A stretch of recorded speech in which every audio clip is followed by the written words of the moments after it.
Hiskamomoa and Pu'u'o, just by my, it's probably around over here. And then when you do a comparison to what we were faced with during the Pahoa lava flow disaster, we had a large finger of lava that was basically moving in the direction of Pahoa. And when it got down to a time that the threat to Pahoa was imminent, what we had in place was a disaster declaration or an emergency proclamation from the mayor, the governor, and indeed it was even a federally declared disaster. So with a disaster in place, with a finger of lava from Pu'u'o threatening the town of Pahoa, indeed scorching part of the county transfer station, and I think taking out one home that I saw, you had an emergency period ongoing. So the challenge for the county, and I think with the state support, was basically how do we protect infrastructure? How do we protect the people of Pahoa?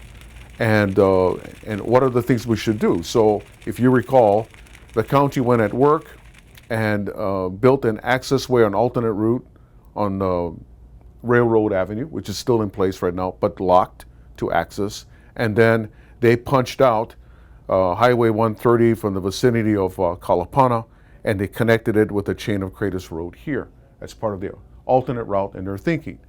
But that was an emergency period until such time as that lava flow cooled off, okay?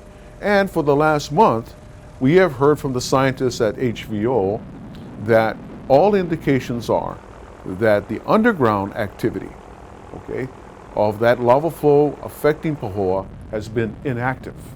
At the same time, we have seen two breakouts from Pu'u'o, one that went to the northwest and hooked this way, and I think it finally died down a bit, and a second flow, which on the first week, around May the 25th and 26th of this year, it was a small little ribbon that was heading south toward the ocean.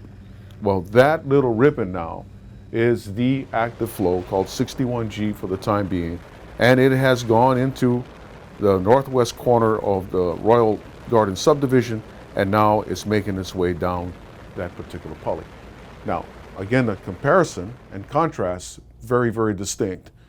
The Pahoa lava flow disaster was a disaster with an emergency period, with the challenge of watching out for the safety of people, at the same time allowing people that wanted to see the lava flow activity some access in and around, providing at the same time providing for their safety as well. This time around now, there is no emergency.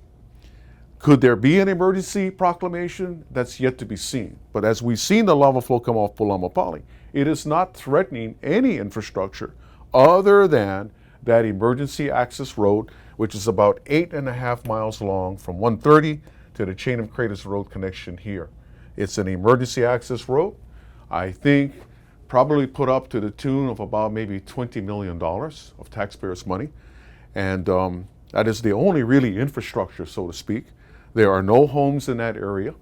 So right at the point right now, I can't say we'll rule out an emergency proclamation. We'll probably kind of think about that from a safety standpoint in protecting people.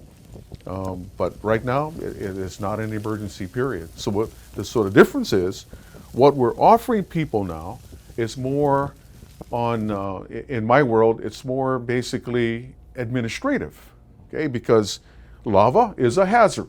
I'm in the hazard business, okay? And my job is to protect people from hazards, natural or man-made. So it is a hazard. So therefore, at the point that we have to watch out for people's safety, keep an eye on the flow, where it's going, and to keep people at a safe distance, because, we don't want really, we're discouraging anyone from leaving the emergency access road and moving Mauka. That terrain is some of the toughest terrain I have witnessed so far, and you can get easily hurt, fall down, or other things can happen, and so what's going to happen now? Then you have to depend on emergency services and all that to, help with the rescue operations and for medical care.